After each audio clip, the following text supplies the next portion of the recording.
तो सुनो, गांव के बाहर एक सूखा कुआं है, उसके तल में तांबे का संदूक रखा है, उसमें सोना चांदी है, जा जा कर ले आ। लेकिन सावधान, वो कुआं सालों से टूटा है, दीवार गिर सकती है, मौत भी हो सकती है। मरुआगढ़ के सूखे पठारों में बसा था एक छोटा सा गांव धनपुरा। वहीं गांव के किनारे टूटी झोपड़ी में रहता था अर्जुन, एक मेहनती, ईमानदार पर गरीब युवक जिसे जैसे किस्मत ने हमेशा परखा था।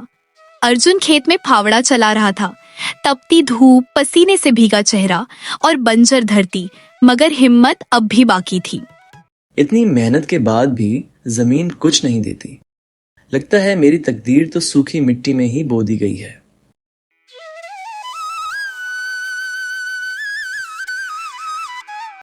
अरे अर्जुन, तू फिर से वही बंजर खेत खोद रहा है। सुना है इस बार तो बीजों ने भी कह दिया, भैया इस मिट्टी में हम नहीं उगेंगे। रघु, मेहनत करने वालों को भगवान देर से देता है, पर देता जरूर है। अबे तेरे हिस्से का तो भगवान भी भूल गया।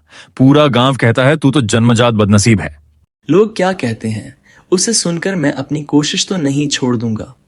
मेरे अंदर एक आवाज कहती है, वक्त जरूर बदलेगा। तू सपनों की रोटी खा खा के जिंदा है अर्जुन। कम से कम मेरा दिल तो अभी भी जिंदा है रघु, उम्मीद के साथ। रघु मुस्कुराकर चला जाता है।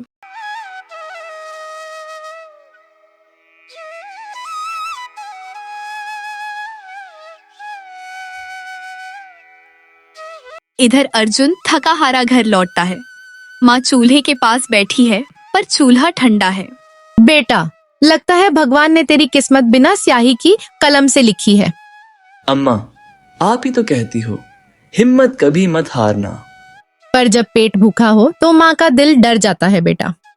अम्मा, तू बस भरोसा रख, जिस मिट्टी को सबने छोड़ दिया वहीं मैं एक दिन सोना उगाऊंगा।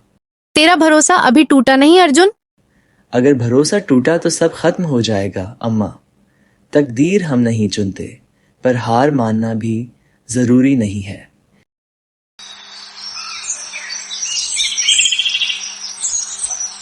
बेटा, घर में लकड़ियां खत्म हो गई हैं, चूल्हा कैसे जलेगा? ठीक है अम्मा, मैं जंगल से लकड़ियां ले आता हूँ, फिर खेत जाऊंगा। अर्जुन लकड़ी काटने के लिए जंगल की ओर निकलता है। रास्ते में उसे किसी की आवाज सुनाई देती है। अरे अर्जुन, तुम यहाँ आज खेत नहीं गए? घर में लकड़ियां खत्म हो गईं, वही लेने जा रहा हूँ। कल मेरे घर कुछ लोग आए थे मुझे देखने। पिताजी ने मुझसे कहा, अगर अर्जुन की हालत ऐसी ही रही तो मैं तुम्हारी शादी यहाँ पर कर दूंगा। मैं जानता हूँ संध्या, पूरे गांव को लगता है मैं बदकिस्मत हूँ। हर कोशिश के बाद भी सब बिगड़ जाता है। लोगों की सोच उनकी अंधता है अर्जुन। इंसान की तकदीर से ज्यादा उसकी नीयत मायने रखती है। एक दिन तुम्हारी यही मेहनत तुम्हें ऊंचाई देगी। इतना कहकर संध्या चली जाती है। अर्जुन के चेहरे पर उम्मीद की हल्की सी चमक उठती है।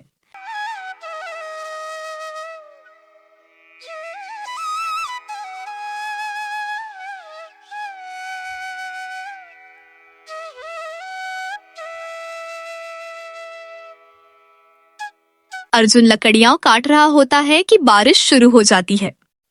हाय राम, अब ये बरसात भी यहीं पड़नी थी। वो पास ही एक पुरानी हवेली देखता है। अरे, ये तो वही हवेली है जिसके बारे में लोग कहते हैं।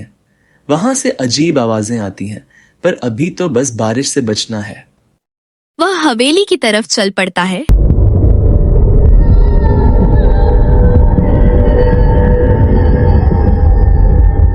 जैसे ही वो अंदर कदम रखता है और चौंक जाता है। अंदर की हवेली चमकदार सजी हुई है। दीवारों पर चित्र, फर्श पर गलीचे। अरे, बाहर से खंडहर और अंदर से महल, ये कौन सी माया है? उसी समय एक कमरे से आवाज आती है। अर्जुन धीरे धीरे अंदर जाता है। वहां एक तोता और एक घोड़ा दिखाई देते हैं। दोनों इंसानों की तरह बातें कर रहे होते हैं। अरे आ गया तू अर्जुन, देर लगा दी आने में। मगर देर से ही सही, आया तो है अर्जुन। तुम बोल कैसे सकते हो? क्योंकि हमें वरदान मिला है, मैं इंसान को सही राह दिखा सकता हूँ और ये घोड़ा उसे भटकाने की ताकत रखता है। मतलब हम तकदीर नहीं लिखते, पर मौके जरूर दिखाते हैं, एक भलाई का, एक बर्बादी का। हर पूर्णिमा की रात तू एक राह चुनेगा, जो रास्ता तू चुनेगा वही तेरी किस्मत लिखेगा। ठीक है, मैं तैयार हूँ। तो सुनो, गांव के बाहर एक सूखा कुआं है, उसके तल में तांबे का संदूक रखा है, उसमें सोना चांदी है, जा जा कर ले आ। लेकिन सावधान, वो कुआं सालों से टूटा है, दीवार गिर सकती है, मौत भी हो सकती है। अगर सच में अमीर बनना है तो सीधे व्यापारी लालचंद के घर में जा, वहां सोना रखा है, कोई जान का भी खतरा नहीं।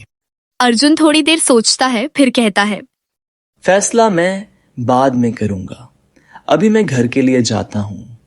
अर्जुन महल से बाहर की ओर निकल जाता है। अर्जुन लकड़ियों का गट्टर लेकर घर की ओर चल देता है।